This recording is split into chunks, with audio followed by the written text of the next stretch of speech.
How to log into your Hulu account. Hi everyone, welcome back to our channel. In today's video, I'll simply guide you through the steps on how you can basically log into your Hulu account, so make sure to watch this video till the end. In order to basically log into your Hulu account, all you have to do is simply go to hulu.com. I'll also make sure to drop a direct link down in the description box below.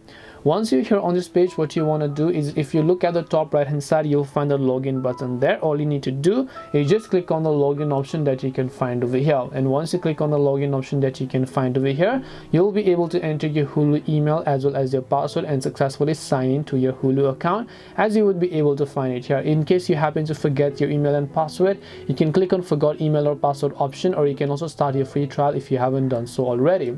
This way you'll be able to basically log into your Hulu account. Hope this video was very helpful. If it did help you, then make sure to leave a like and subscribe to the channel. If you have got any questions, feel free to leave them down. Thank you very much for watching till the end of this tutorial, and see you soon in the next video.